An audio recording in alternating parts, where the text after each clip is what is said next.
Hello, this is Mello, and you're tuned into Void. Today we're going to be talking about the HardFest Summer 2017 official trailer, which has been subject to lots of backlash and critique over the past few days, and we're going to be talking about that. So, a little bit of context. On May 2nd, HardFest dropped a trailer which depicted several of the world's top DJs, all men, donning fake breasts and creating a promo track labeled Titty Milk, doing all sorts of other just ridiculous, outrageous, outlandish sort of things. And it was not surprisingly met with much backlash. So let's start with the who. We got Gary Richards, aka Destructo. He's a DJ, an American music executive. He founded the Hard Festivals, and he produced the first two EDCs before it was actually known as EDC. So this dude, he's no stranger to dance music culture. He's looked at as a good figure in the music industry. He's responsible for bringing deadmau5 and Justice and Skrillex and other acts to a mainstream American audience. So this guy is not a bad guy. He's a pretty good guy. He created this promo video to try to show how HardFest was actually actively trying to book these female DJs, which is good. Again, it's good to see musical diversity and, women, especially in the entertainment industry, get their shine. That's something that does not happen a lot.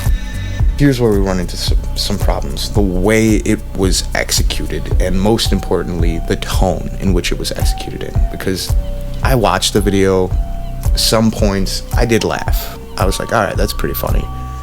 There were a lot of other points where I was just like, this is sort of cheesy. This is like whack, man. Come on, like, who cleared this?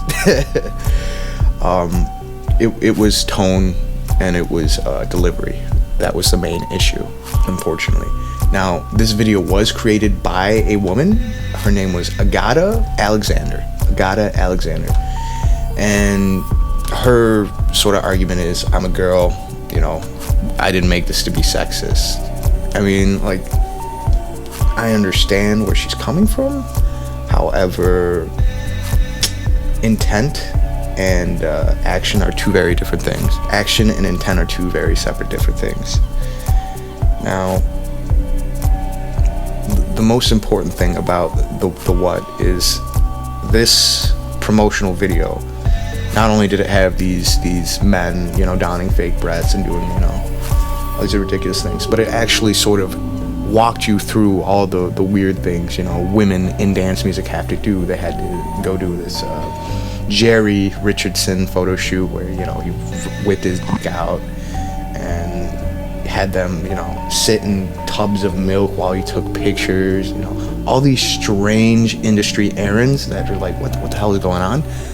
Some of this shit, women in dance music have to go through, these weird photo shoots, the booking agents and managers who, treat you like, you are an asset rather than a human. So while it shined the light on it, the way it shined a light on it, why was this such a problem? Women are not taken seriously in the dance music scene and in the entertainment scene. Think of it like this. Tiesto, Nina Kravitz. What did you envision when I just said those two words? When I say Tiesto, you see mogul, businessman. You see him in a suit over some CDJs, or you see his like YouTube channel. You see his brand. Nina Kravitz, what do you think? Model, DJ, beautiful. You don't see artist. You don't think like, oh wow, curator. You see, oh, beautiful face and 4x4 drum track. That's the issue. Industry sexism. Now, this was heralded as transphobic, and I don't necessarily agree, and we're going to go into that in a second. But in order to see why it's transphobic, you need to understand the context. These men wearing these breasts like this. Well, trans people do, have boobs sometimes.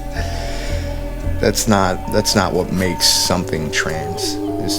Just because it's, a hodgepodge of male and female parts.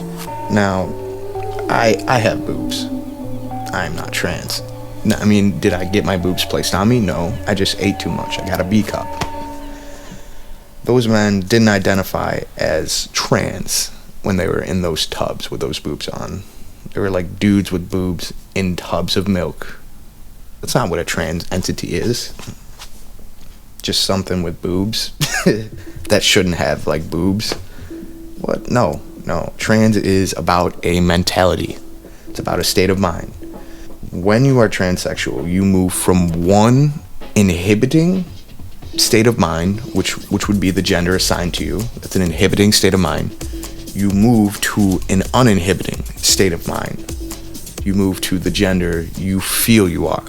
You move to the state you believe you are most uninhibited in.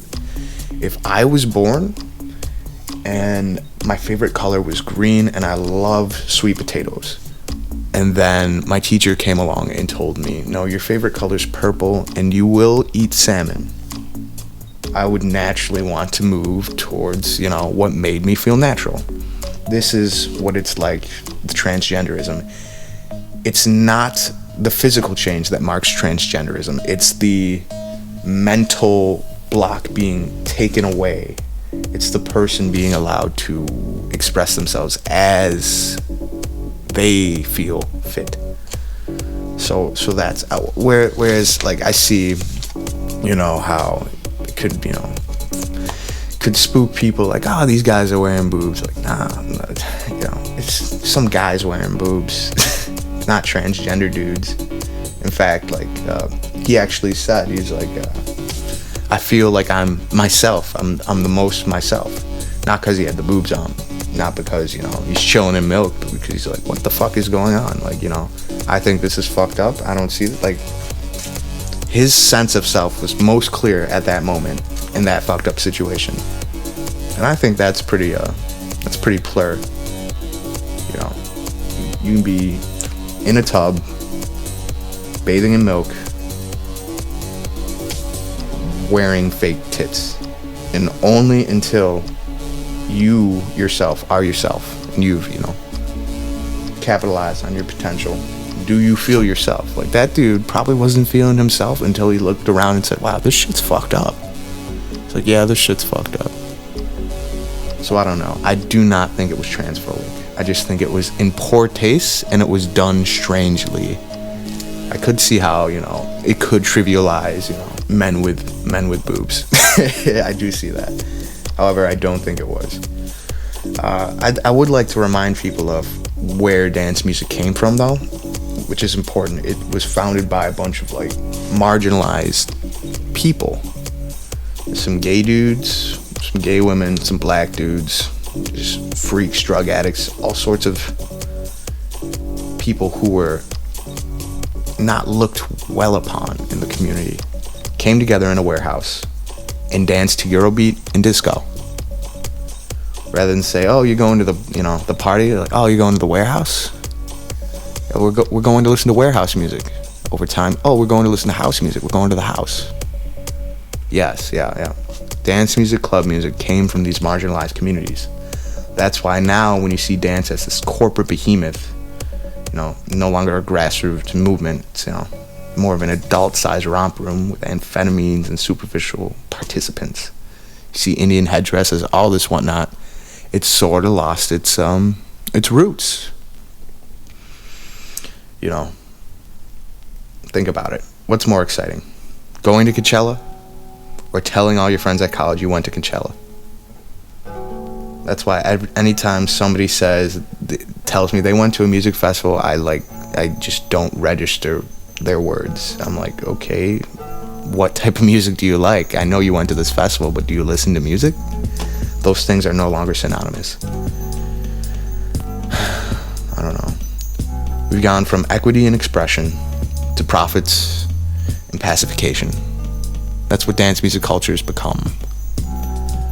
While the video seems like it comes from a good place, it does trivialize and commodify everything that's wrong with dance music. Like literally a promo track named Titty Milk. Who cleared that? Come on. I'm sure Agata Alexander, she seems like a very bright woman. But just because she is a woman and she created this doesn't mean that all women create with this. It's like saying, I have a black friend. What? No, you just said something racist. No, that doesn't negate, just because you are a certain demographic, it doesn't negate what your statement has said. I don't know. I feel like they were trying to tap into these absurdist Eric Andre-esque vibes. The difference between them and Eric Andre is Eric Andre's a comedian. We know he's joking. Whereas these people aren't comedians. They're promoters and music industry cats. I think we should leave the comedy to the comedians. That doesn't mean they don't get a say. It just means that I'd rather them focus on having a diversified set list full of nice acts than make one of these blunders again. Because again, I like Hardfest. I think they're good people. I think they're responsible for bringing a lot of good music to us, and they do a lot of good. Clearly, I mean, like they have, I think it was 11 or 12 or so female acts as opposed to the 4 they had last year. So they are trying to do good. But if I could make an analogy, it would be this. Every day at work, I see this guy. His name is Barry. Barry's a nice guy. Now, if you couldn't tell about me, I'm a black man. Every time Barry comes up to see me, he says, "Hey, brother," and he slaps me up. Now, I don't use the word brother unless I'm talking to my brother. I will probably call you dude, and I'll probably, like, yo, what's up, dude? What's up, bro? Like, I'm chilling. To get that slap up and the bro, it's like, I like the guy. I know where he's coming from. He's trying to make me feel comfortable, I guess. But he doesn't realize he's actually committing a microaggression. It's like, yo, I don't speak in Ebonics. Yeah. Say, hey, Mello, how are you doing today? And I'll say, oh, I'm doing great. I have an exam coming up. I'm not doing too well. It's not that Gary's a bad dude. It's that he doesn't know that his approach is sort of backhanded, and that's what I think this Hardfest promo trailer was about. It was a nice gesture, but it was backhanded. So that's it. Tell me what you think. Like, comment, and subscribe if you want more news. Additionally, if you'd like to support me, I'm on Patreon. I'm a janitor. I clean shit and pubes for a living, so yeah, support.